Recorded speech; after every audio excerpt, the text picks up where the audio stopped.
Hi everyone, this is Cam from Flying Man Games. I'm the designer of Prognosis Death, and today I'll be running through a few turns in a 2-player game to show you how to play.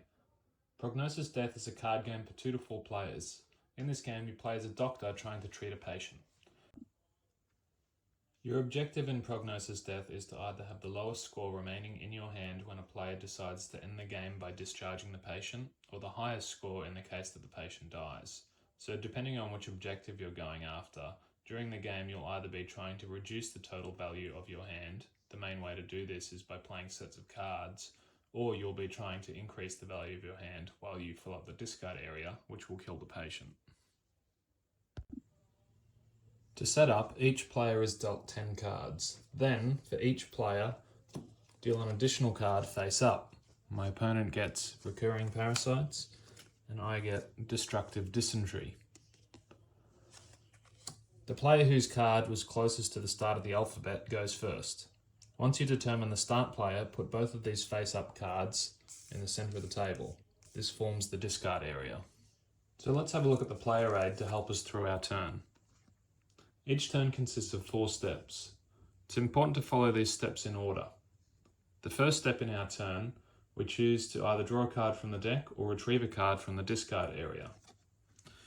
If you retrieve a card, you can take any card you like, but there's a consequence to retrieving.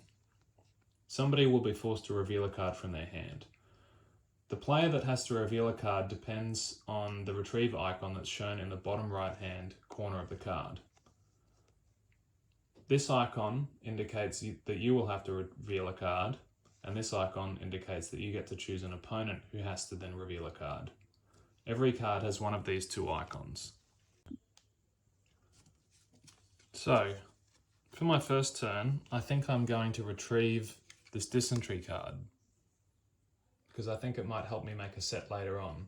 Because the card that I retrieved has this icon in the bottom right, I must reveal a card. To reveal a card, just flip it around in your hand so you can't see it anymore, but your opponents can. Once you reveal a card, it becomes inaccessible to you, but accessible to your opponents. This means that you can't use it anymore, but your opponents can. Cards stay revealed for the whole game, and if it's still in your hand at the end of the game, it will count towards your score. With step 1 done, let's look at step 2. Challenge. Nobody has made a diagnosis yet, so there's nothing for us to challenge. Let's skip this step. Step 3, discharge. We haven't made a diagnosis ourselves yet, so we can't discharge the patient. Let's skip this step too. Before we get into step 4, let's have a closer look at some cards. Here in the top left, we have the card suit. This is important for making a set, known in this game as a diagnosis. This is the card's value. This is how many points the card will be worth if it's in your hand at the end of the game. These icons tell you when a card's ability takes effect, either when the card is discarded, indicated by this trash can, or when the card is used in a diagnosis, indicated by this set of cards. Every card will have one of these 2 icons. These abilities can only take effect in step 4 of your turn. And lastly, we look at this reveal icon, which we've already talked about. This is only relevant if you decide to retrieve a card at the start of your turn. So now let's take a look at step 4, diagnose or discard. To make a diagnosis, you need to play a set of matching cards. You can use any cards that are accessible to you. This includes cards your opponents have revealed. You'll need either 4 cards of the same colour or 5 of the same suit. When you make a diagnosis, you get to choose a card from the set to put at the front. You can choose any card that you like, but if it has a diagnose icon,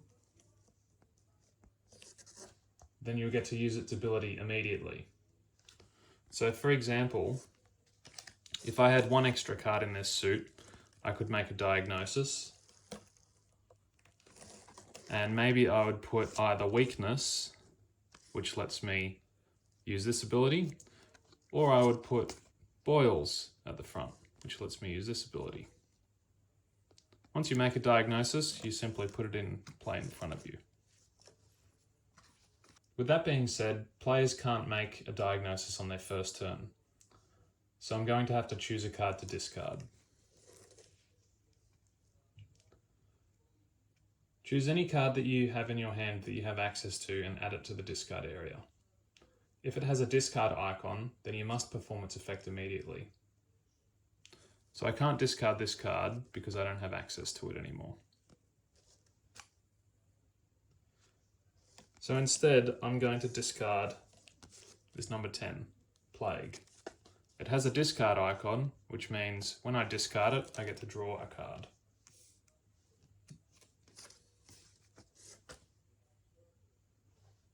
So that's the end of my turn. Now my opponent will follow the same steps.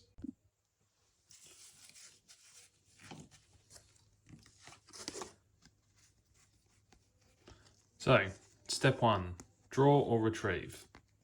I think my opponent is going to just draw a card instead of retrieving a card. There isn't anything in play that they want.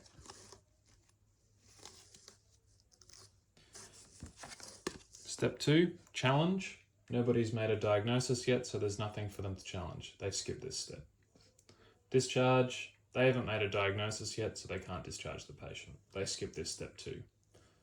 Step 4, diagnose or discard. Players can't diagnose on their first turn, like I just mentioned, so they're going to discard a card. The card that they discard is going to be this Parasites card. Because it's got a discard icon, it lets them draw 2 cards, then return 1.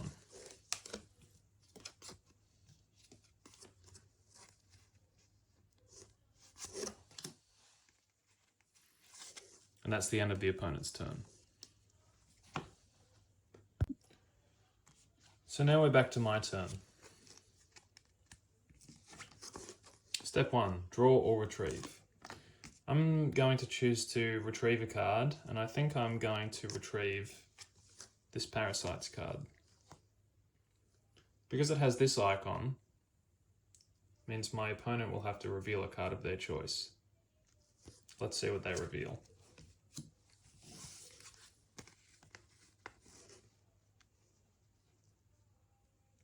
I think they're going to reveal this card.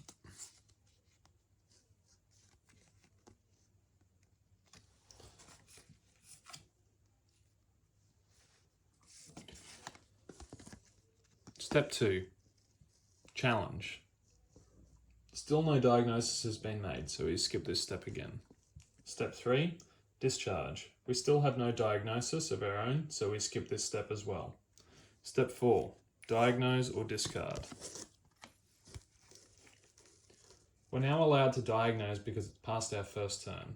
I think I'm going to make a diagnosis instead of discarding. Thankfully, my opponent just revealed exactly the card that I needed to be able to make a set. Because this card is accessible to me, I can just take it and use it in my set.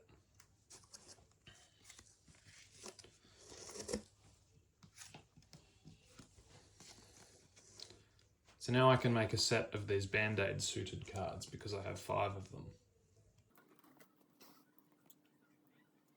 So I could put any card at the front if I like, but if I put one of these 3 cards at the front, I'll get to use its ability. I think I'd like to use this Boils card ability, so I'll put that at the front. My diagnosis is disagreeable, destructive, superior, debilitating, pseudo-boils.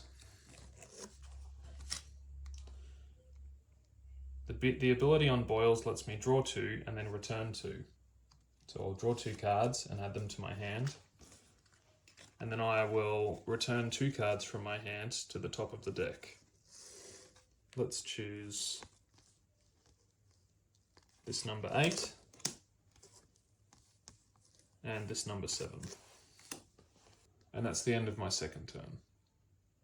So let's have a look at what my opponent is going to do on their second turn. Step 1, draw or retrieve. My opponent still doesn't see anything in the discard area that they'd like to retrieve, so they're going to try their luck and just draw a card from the top of the deck.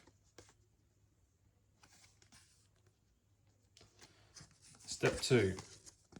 Challenge. You can challenge a diagnosis by adding a matching card from your hand to it.